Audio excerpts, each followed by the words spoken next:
Caddis Maximus here, this time with a review and comparison of electric engraving tools. These are those little vibrating tools that have the sharp little points.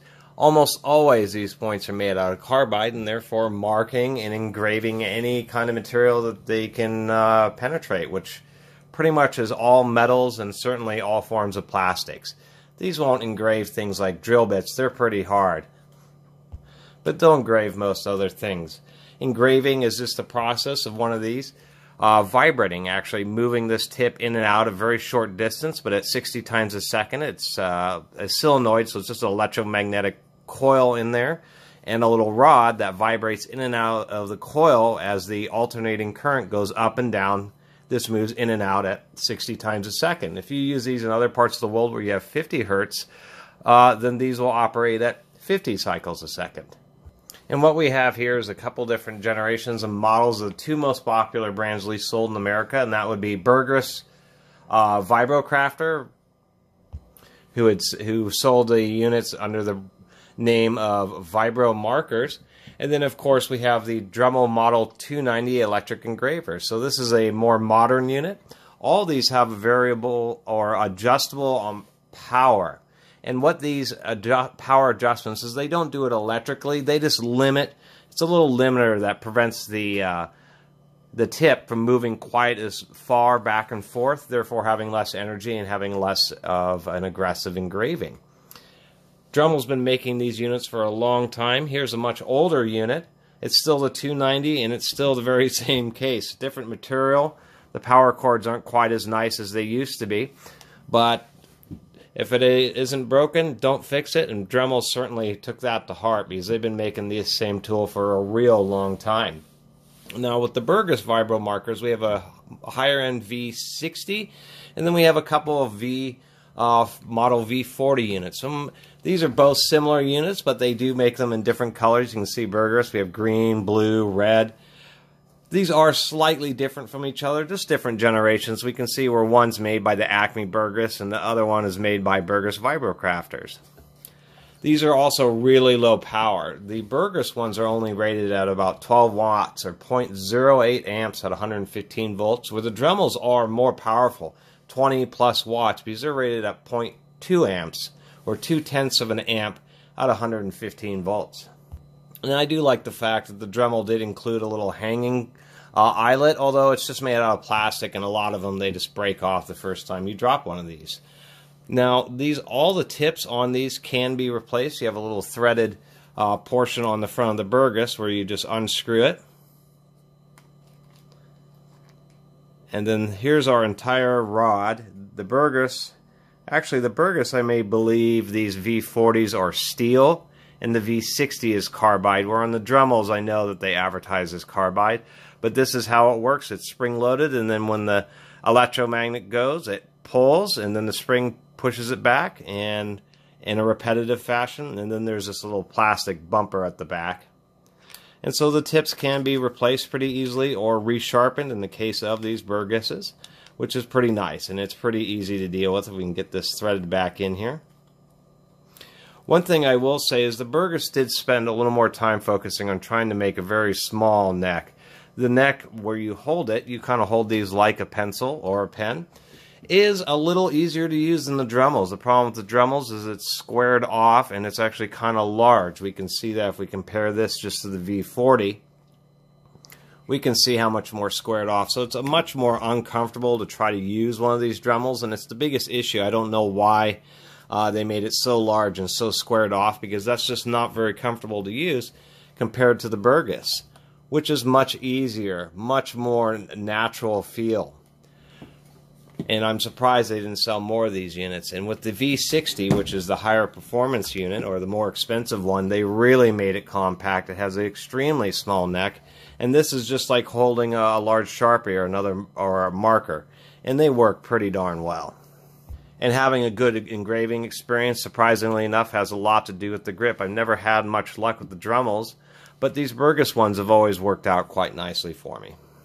Additionally, these Burgess ones do have adjustable power, but it's a little bit different. The limiter is just a threaded thing in the back, where it's a cam on the side of the Dremel units. So when you want more power, you just loosen this up so it can have plenty of throw. Let's go and demonstrate a couple of these. Just a second here. Alright, here we go. Sorry about that. Now we're ready to go. Just a little quick warning. These are kind of loud, especially in higher power mode. And let me go and demonstrate that. We're going to set this to lowest power. And it sounds like an electric shaver or a tattoo gun or something like that. We can turn it down to almost nothing.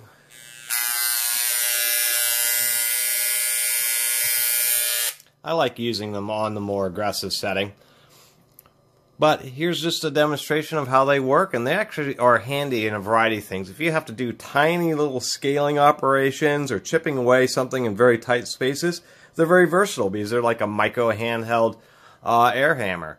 Microscopic for tiny little work, but if you're doing hobbies or you just are in some kind of odd situation, they are kind of handy. They're also handy for upsetting the surface of items. Because that's what they do, is they're just hammering with the little hard point and then causing the surface to expand, little dents.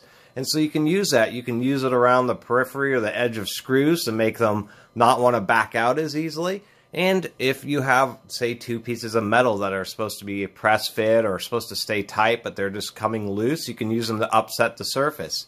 You can do that in addition to putting Loctite. And you can actually get two pieces of metal that are sliding in and out of each other to totally lock up solid by upsetting the surface with an engraver and putting Loctite on it. It's pretty surprising.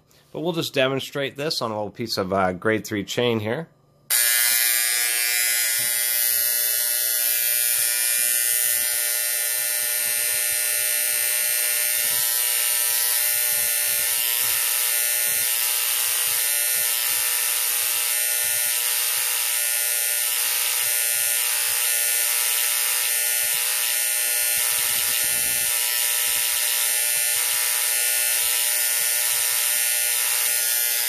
Man, that one is loud.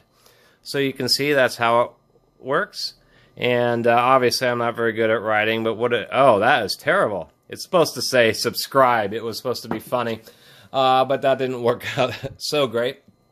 But we can see as you get to some pretty hard materials, you do need to run it at pretty high power. But they are definitely handy. You know, if people are putting their names on tools or any sorts of other items. I'm going to do that again here, and we're just going to test out this Burgess to see if I can write any better with a much more ergonomic unit, the V-60 here. And I just realized something. This little Burgess Vibro-Marker has no power switch. It simply turns on when you plug it in. So that's definitely cost competitive as when you're not even including a power switch, but it does make it extra lightweight and extra compact. And this one really has a lot of throw. You can see it when I plug it in. It's moving almost 1/16 of an inch. So let's see if I can do any better with this one, writing that word on the chain link.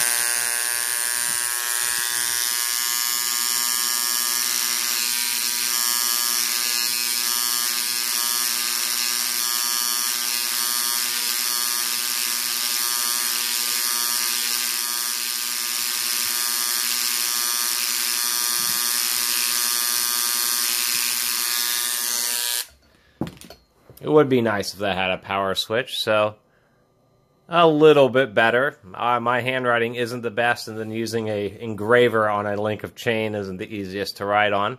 But you can see they do work pretty well. They're kind of a lost tool that hardly is used anymore, but they really are kind of neat. And I suppose you could sharpen the tip to a needle point and use them as a tattoo gun, but I would not recommend doing that, that's for sure. Anyway, let me show you an example of using these to upset the surface of something to get it to hold. So what we have here is a screw extractor that has really been used to... Screw extractors wear out pretty darn fast. I've only used this like 3 or 4 times, but the threads are almost gone. So, but it's a 1/2 inch, and it's a little bit loose. I do have a little bit of a worn socket here. But there may be an instance where I have a situation like this where I actually want this to hold in relatively tight. So what we can do is we can use one of these engravers and upset the surface of it. I should mention that these V40s, they're a little bit newer, and they did just start including a power switch in them, which is actually quite stiff. It's not too bad to operate with your thumb, but it's a little odd. The other thing that I was going to mention about the style of adjustments is the little cam on the side of the Dremels is more reliable. When you set it, it stays in the position. The one issue with the threaded is that they use a spring. The same thing, but the spring is just inside these and it's a plastic handle. It's not as nice metal aluminum.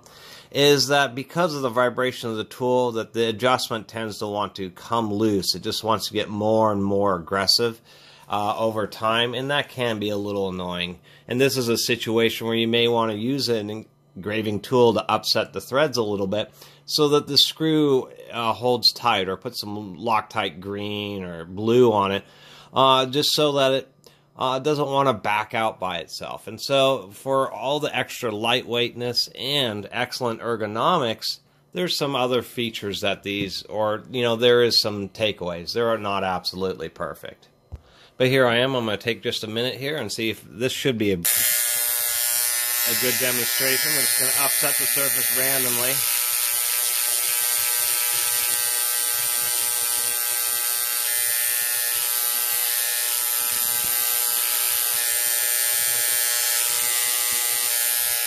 Make sure that one's sharp. It is.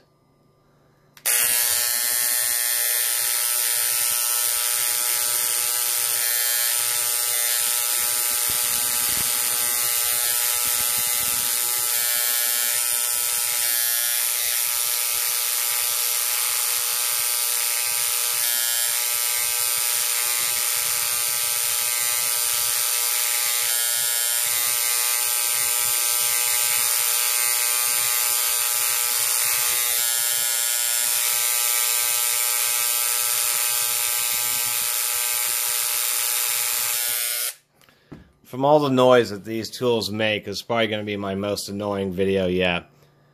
Oh, I didn't quite upset it enough, but it does fit a lot tighter. It really... So there was too much clearance, and this is a bit too hard of a piece of metal to upset it enough. But you can see the general idea. You just use it to randomly upset the surface, and then that would provide enough friction to get something to hold in place. So that's just another use of one of these engraving tools.